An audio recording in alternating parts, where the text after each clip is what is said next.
ચૂંટણીના મુરતિયાઓ નક્કી થઈ ગયા અને હવે તેઓ જનતા વચ્ચે વોટ માંગવા જશે, પરંતુ તે પહેલા જ જનતા તેમને જાકારો આપી રહી છે।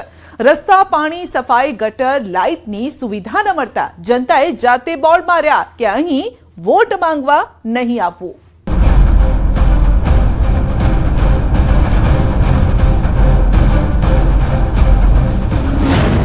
વાયદા અને વચનોની લાહણી વચ્ચે અસલી કહાની।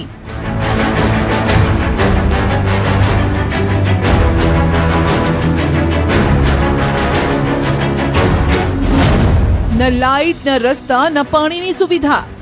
આજે અમે ચૂંટણીનો બહિષ્કાર કર્યો છે કારણ કે અમારી પ્રાથમિક જરૂરિયાતો પાણી, સફાઈ અને ઇલેક્ટ્રિસિટી જે સ્ટ્રીટ લાઇટો આપેલી છે તે પ્રાથમિક જરૂરિયાતો અમારી પૂરી થતી નથી। માટે પ્રજાએ મુરતિયાઓનો લીધો ઉધડો। વરમાં થોભલાઓ જુઓ, કમ્પ્લેન કરી થાકી ગયો। કોઈ થોભલા બદલવા આયા? આ રોડ તોડી નાખ્યા। મેમો નાવ ના ચાલે। અમે પ્રમુખ બની ગયા છીએ અહીંયા, એટલે મારે કમ્પ્લેન કરવી જરૂરી છે। કહ્યું કયા મોઢે વોટ માંગવા આવ્યા। અમદાવાદમાં પ્રચાર માટે ગયેલાને ધમકાવ્યા। ચૂંટણી જાહેર થતા જ નેતાઓ પ્રચારમાં લાગી ગયા છે અને ત્યારે પ્રચારની સાથે સાથે કેટલાક નેતાઓને પ્રજાના રોષનો પણ સામનો કરવો પડી રહ્યો છે। આવી જ ઘટના બની અમદાવાદ શહેરના બોડકદેવ વિસ્તારમાં। આમ તો અમદાવાદ સ્માર્ટ સિટી છે, પરંતુ અહીં પણ સમસ્યા ઓછી નથી। બોડકદેવ વિસ્તારની સોસાયટીમાં પ્રચાર માટે ગયેલા ભાજપના કાર્યકરોને સ્થાનિકોએ તગેડ્યા। ઢોલ નગાડા સાથે પ્રચારમાં ગયેલા કાર્યકરોનો સ્થાનિકોએ ઉધડો લઈ લીધો। કહ્યું લાઇટ, રસ્તાના કામ તો કર્યા નથી, કયા મોઢે વોટ માંગવા આવ્યા, અહીં નહીં આવવાનું। વરમાં કોઈ દેખાડો નહીં દેતા ના, તમે આયા છો થીમ કે પેલા? હા, વરમાં થોભલાઓ જુઓ, કમ્પ્લેન કરી થાકી ગયો। કોઈ થોભલા બદલવા આયા? આ રોડ તોડી નાખ્યા। મેમો નાવ ના ચાલે। અમે પ્રમુખ બની ગયા છીએ અહીંયા, એટલે મારે કમ્પ્લેન કરવી જરૂરી છે। તમારા જે કાકા હોય ને એમ નહીં મહેમાન કમ્પ્લેન કરી થોભલા જો, આ થોભલા જો। વરમાં કોઈ દેખાડો નહીં દીધો। ના ના, મેં પોતે કીધું હતું કોઈ પણ આવશે ગાર ફોડીને વાત કરે।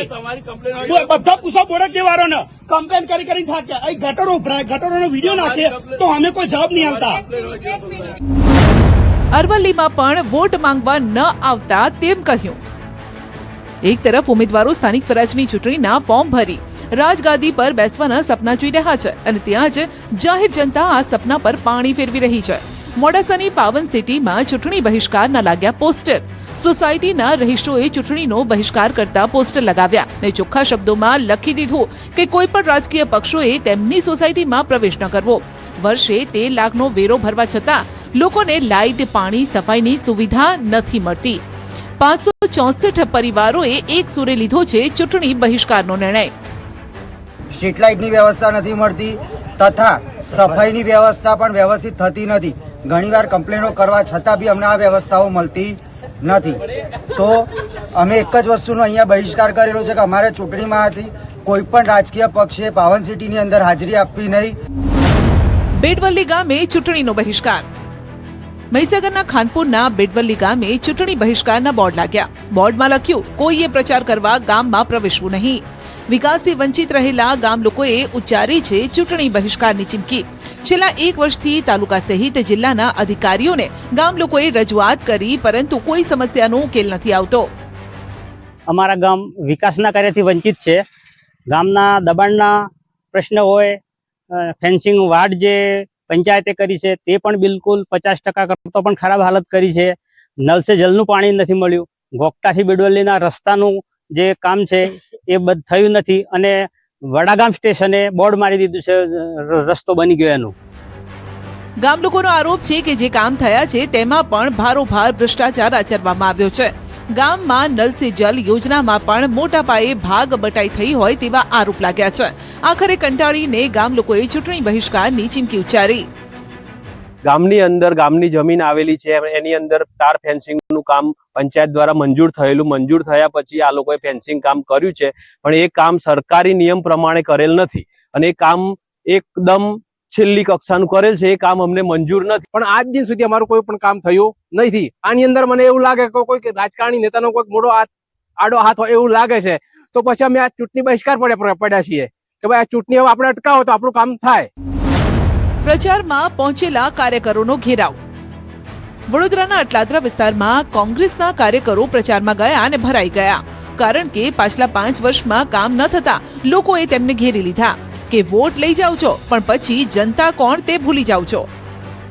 વિકસિત વડોદરાના વોર્ડ નંબર 12માં લોકોને પીવાનું પાણી મળતું નથી। આ ખુલાસો ત્યારે થયો કે જ્યારે કોંગ્રેસના ઉમેદવાર જે છે તે અહીંયા પ્રચાર માટે આવ્યા અને લોકોએ કોંગ્રેસના ઉમેદવારને આ અશુદ્ધ પાણી બતાવ્યું અને કહ્યું કે ભૂતકાળમાં જે કોર્પોરેટર હતા તમે એમના જેવું તો નહીં કરો ને, કારણ કે નેતાઓ વોટ લેવા આવે છે પરંતુ વોટ લઈને ગાયબ થઈ જાય છે। પ્રચાર માટે આવેલા નેતાઓને લોકોએ દૂષિત પાણી દેખાડ્યું। લોકોએ કહ્યું કે ભાજપ હોય કે કોંગ્રેસ, કોઈએ વોટ લેવા અહીં નહીં આવવાનું। કોંગ્રેસ હશે, ભાજપ હશે, અમારી જાન બહાર આવશે તો જ અમે અમારા ફળિયામાં બેસવા દઈશું, બાકી અમે કોઈને અંદર ઘૂસવા દઈએ નહીં। અમારી એક જ માંગ છે કે અમારી પાણીની લાઈન નવી અમને નાખી આપે। 15 વર્ષ પહેલા પાણી આવતું હતું, ભલે ઓછામાં ઓછું આવતું હતું, એ સારું પાણી આવતું હતું, અને જ્યારથી 15 વર્ષથી નવી લાઈનો નાખી એમાં 15 વર્ષથી અમે આવું જ કારું જ પાણી પીએ છીએ। એટલે અમને કોઈ વોટ આપીએ નહીં, કોંગ્રેસ વાળા હોય કે ભાજપ વાળા હોય। રોડના કારણે પાડી રાડ। અરવલ્લીના ભિલોડા તાલુકાની મોટી બેબાર ગામમાં ગ્રામજનોમાં ભારે રોષ છે। લગભગ 2500 થી વધુની વસ્તી ધરાવે છે આ ગામ, જ્યાં લોકો હાલ વિરોધનો સૂર ઉચ્ચારી રહ્યા છે। અહીં નવા બનેલા રોડની ઊંચાઈને લઈને વિવાદ ઉભો થયો છે। ગામ લોકોનો આક્ષેપ છે કે રોડની ઊંચાઈ અતિશય વધારી દેવાઈ છે, જેથી ખેતર અને ઘર માટે જે જોખમરૂપ છે। વરસાદમાં સીધું પાણી લોકોના ખેતરમાં જાય છે। રજૂઆત કરવા છતાં પણ તંત્રએ કોઈ જ પગલાં નથી લીધા। આખરે તેઓ સ્થાનિક સ્વરાજની ચૂંટણીનો બહિષ્કાર કરવાનું મન બનાવી રહ્યા છે। રોડની બહુ હાઈટ વધારી છે અને હાઈટ વધારતે લોકોને બહુ પરેશાની, આજુબાજુ ખેતરોમાં પાણી ભરાઈ જાય, લોકોના ઘરમાં પાણી જતું રહે। તો આ રોડને તાકીદે અમારું કોઈ પણ સોલ્યુશન નહીં થાય તો અમે આવતી ચૂંટણીનો અમે બહિષ્કાર કરવા માંગીએ છીએ। રોડ બનાવ્યો પણ રોડની હાઈટ વધી ગઈ છે, 1-2 વખત કહેલું પણ એમને સ્વીકાર્યું નહીં ધ્યાનમાં। આમ જેમ એની રીતે બનતું એમ બનાવ્યું છે, પણ જો નીચો બનાવ્યો તો મારી ખેતરની દશા, બાજુમાં મકાન છે અને ખેતર અમારે ભરાય તો વાવેતર કઈ રીતે કરવું। વગર વરસાદે પાણી ભરાતા લોકો વિફર્યા। પોરબંદરના રાજીવનગર વિસ્તારમાં પાયાની સુવિધાઓના અભાવે જનતાનો આક્રોશ 7મા આસમાને છે। છેલ્લા 3 વર્ષથી ખરાબ રસ્તા, ઉભરાતી ગટર, વરસાદી પાણીના નિકાલની સમસ્યાથી આ લોકો ત્રસ્ત છે। વારંવારની લેખિત અને મૌખિક રજૂઆતો છતાં પાલિકા પ્રશાસન દ્વારા કોઈ નક્કર પગલાં નથી ભરાતા। હવે રહીશોએ એક સુરે આગામી ચૂંટણીમાં મતદાનનો બહિષ્કાર કરવાની ચીમકી ઉચ્ચારી। કહ્યું કે સુવિધા નહીં તો વોટ નહીં। વોર્ડ નંબર 3ના મતદારોએ આર પારની લડાઈ લડવાનો હવે મક્કમ નિર્ધાર કરી લીધો છે। અમારે બહુ જ હાલાકી છે રસ્તાની। અમારે ક્યાંક જવું હોય તો આ રસ્તા તમે લાઈવ જોઈ લ્યો। આજ 3 વર્ષ થયા, 3 વર્ષમાં 1 વર્ષમાંથી 1 વર્ષ હાલો જાય, પણ પાછો તો રસ્તો કંઈક થવો જોઈએ ને। અત્યારે જે સ્ટ્રોમ વોટર ડ્રેનેજ ખોદાય છે, હવે ચોમાસા ટાઈમે શું કામ કામ ચાલુ કરવું જોઈએ? તો આટલું આખું વર્ષ નીકળી ગયું તો ત્યારે કેમ નતા જઈ ગયા? હવે અત્યારે મે મહિનો આવી ગયો છે, હવે તમે 1 મહિનામાં આ કામ કરી દેવાના છો? જો આ વર્ષે આ સ્થિતિ થશે તો કોઈ પણ આમાંથી વોટ દેવા માટે જશે નહીં। જમીન મામલે જંગ। મહેસાણામાં મહાનગરપાલિકાના ચૂંટણી પહેલા રાજકીય ગરમાવો વધ્યો છે। મનપાના પૂર્વ વિસ્તારમાં સમાવાયેલા ગામોની ખેતી અને જીવન નિર્વાહ માટે જરૂરી જમીનો હાઈવે, રોડ અને ઇન્ડસ્ટ્રીયલ ઝોનમાં જવાની શક્યતા છે, જેથી લોકો રોષે ભરાયા। આ વિરોધ વચ્ચે મોડી રાત્રે દેલા, દાવડિયા, ઉચરપી, કુકસ અને હેબુવા સહિતના ગામના લોકોએ કુકસ ખાતે રાત્રિ સભા યોજીને ચૂંટણીનો બહિષ્કાર કરવાનો નિર્ણય લીધો।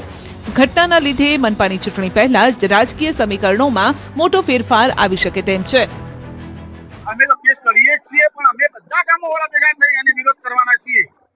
કઈ બાબતે લઈને વિરોધ કરવાના કેટલા ગામો છે? લગભગ 10 ગામ છે। ડીપી અને ટીપી પડે છે, એના માટે વિરોધ કરવા માટે ભેગા થયા છીએ। પણ અમારા તાવડિયાની તૈયારી 2029 ની ચૂંટણીની બહિષ્કાર કરવા સુધીની છે। અત્યારે 29 સાથે જોડાજો, પછી તમારા હગાવાળા હોય, મારા મોટો ભાઈ ટિકિટ લઈને આવે તો પણ વાત નહીં, મતદાન નહીં।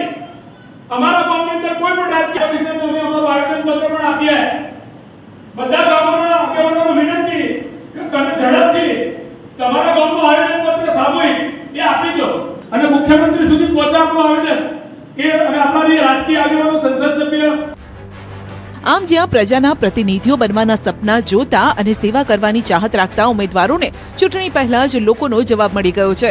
આવામાં જોવાનું રહેશે કે આ રૂઠીલી જનતાના વોટ લેવા ઉમેદવારો કયા કયા કિમિયા અજમાવે છે.